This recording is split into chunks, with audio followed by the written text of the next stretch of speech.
One way that gaming helped me to be a better person, I believe, is that it exposed me throughout my life to a pragmatic approach to looking at the world.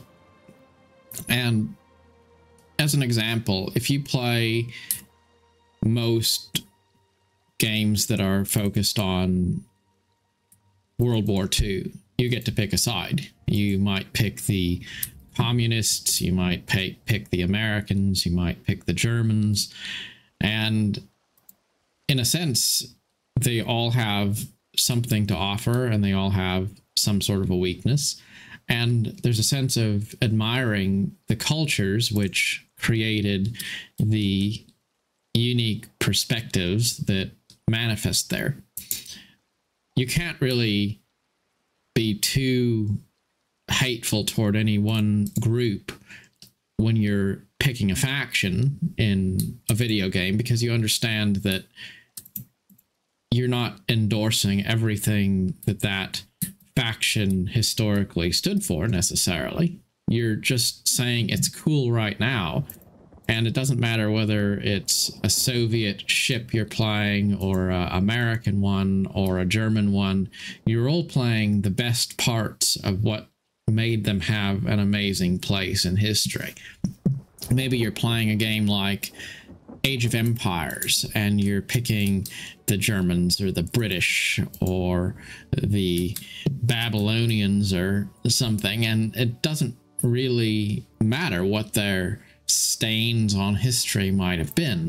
It's a tribute to the glory which they were, and being respectful and celebratory of those positive things helps things long ago forgotten to live today through mediums of entertainment and in gaming.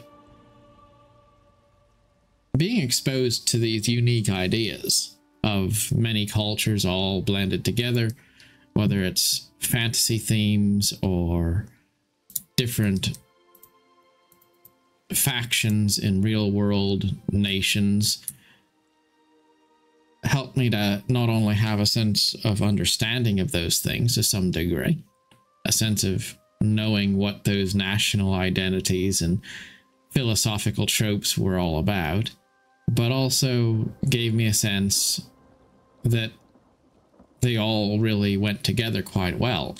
And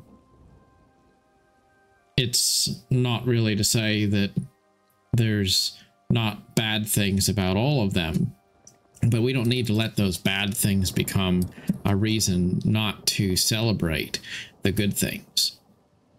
If I'm playing World of Warships, for example, it doesn't matter whether the Japanese in World War II were in some ways on the wrong side of history, or if the Germans were in some ways in the wrong side of history. It doesn't matter how you see those events that really happened. You can now see these really cool ships that you are able to play with and admire them for what they were. Amazing achievements and testaments to national resolve. We don't have to endorse everything that ancient empires like the Romans did to absolutely respect the achievements which they accomplished. Today, it seems like more than ever we've got a fixation in maybe what you might call woke culture. This sense of becoming awakened to the idea of everything that has something wrong with it, and then purging those bad things out of memory and thought. And the problem with that is it leads to a place where everything gets on the bad list. And after a while, all you have left is this nondescript, meaningless non-offensive style of scrubbing history and scrubbing life of anything meaningful. Because anything meaningful enough to be worth remembering is also probably a checkerboard of good and bad. It's also got something that you can say is not ideal about it. And that means it probably ought to be gotten rid of in the eyes of some people. And gaming, I think, has helped me to be more pragmatic about my outlook on life, to see good things in a lot of different philosophies and national identities, and to understand that all of those unique things go well together and contribute to the sum of who we are as a human society today. And it's not to say that we throw out tradition, rather we strengthen tradition by accepting the fact that multiple traditions, even if they seem like they might be at odds, can exist in harmony together.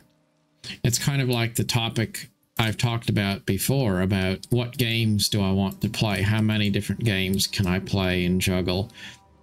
And does one game infringe on the experience had playing others?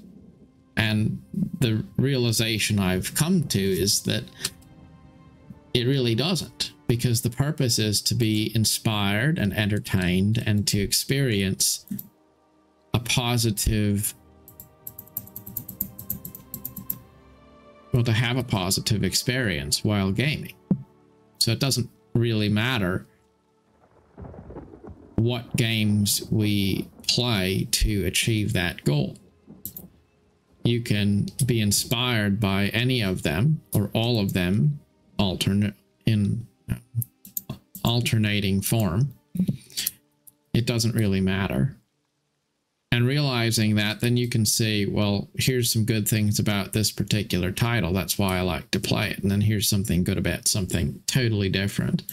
And they aren't really removed from each other. They're all part of that general experience of saying, I have a affinity for gaming as a hobby. It doesn't mean that I play only one game ever. It doesn't mean that I pick one and say, this is the one that's got it right, this is the good one, and all the other ones are garbage. It's to take things reasonably seriously without being too serious about it. To be excited about the experience, but not necessarily so singular that you don't have room for multiple different experiences to exist side by side. Pragmatism is perhaps a rarity in any culture. People want to say that they're right and everyone else that stands for anything different is wrong and possibly a threat that should be censored or disallowed. And that's not really the right way to see it. The best way to look at life is to say that it's a menagerie of many different unique things that all can be thought-provoking and inspire you to have a more well-rounded approach when you take them into consideration. But all of them can be problematic as well when you start to become so fixated that you aren't able to understand that they aren't perfect necessarily. I can be a great fan of the ancient Greeks, and I am, but that doesn't mean that ancient Greece was the pinnacle of all things we should strive to be. They also had their share of ignorances and failings, as do all societies. And yet we can still look at the Temple of Athena and say, my goodness, that was an amazing achievement. It's beautiful. It's incredible. So that is kind of, I guess, in a nutshell, where I've felt gaming has helped me to have a more broad worldview. Because if you're a person who is really closed-minded completely to where you think everything that doesn't fit into your political or religious narrative is a threat, then you probably aren't going to actually be very fond of gaming, because you're going to start to feel like maybe the fantasy themes and the rather ecumenical inclusion of a lot of different ideas is a threat to your own worldview. And I know that that's true, because when I was a child being raised in a pretty conventionally religious environment, I was taught that games with fantasy themes and stuff like that were pretty much of the devil. They were a gateway to evil things. And I kind of believed that, because when you're a kid, you believe more or less what you're told to believe. So I thought that the demons and the evil spirits and things that would manifest themselves in fairy tale stories and stuff, they might actually really be real. They might really come and get me, you know? And I guess there was a certain sense of awe which surrounded those things, because I really did believe in them, because we believed that there was the path of righteousness, and that's a path you'd learn about when you went to church and stuff like that. And then there's path of the devil, and that's what you would experience if you went to a Halloween store on Halloween, I guess.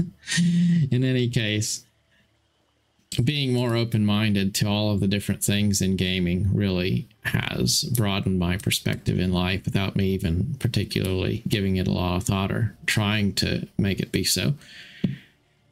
And I think that's one of the biggest gifts that gaming has given to me.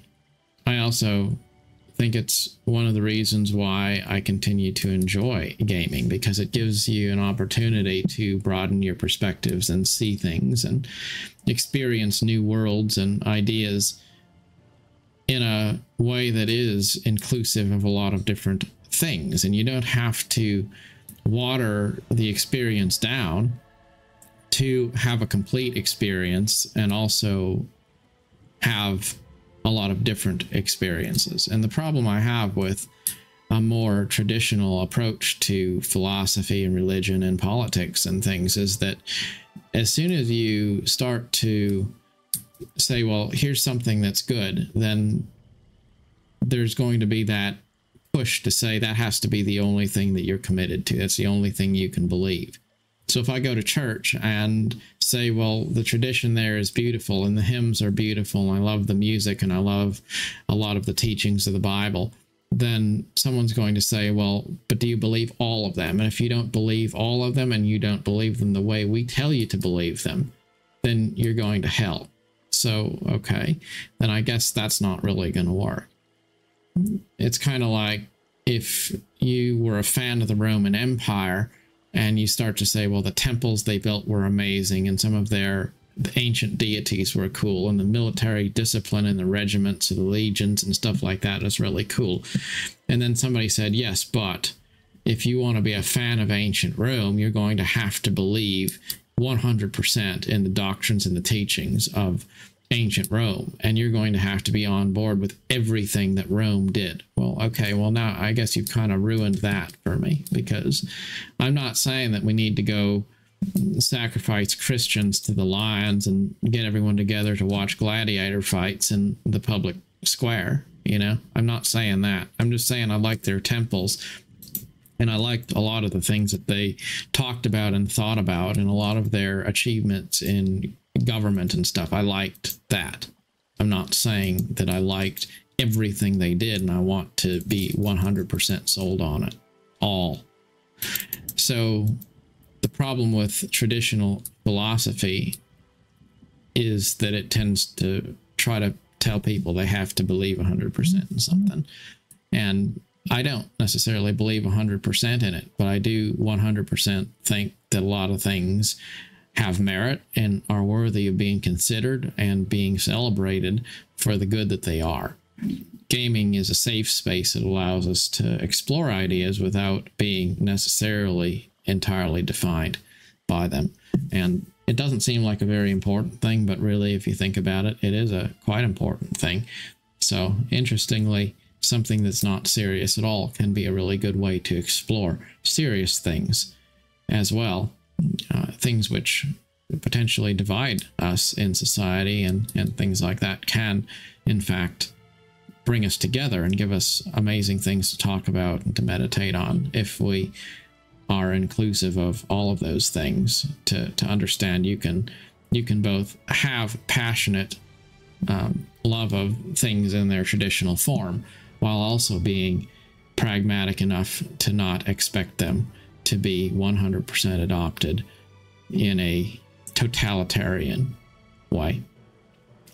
Till next time, thank you for watching.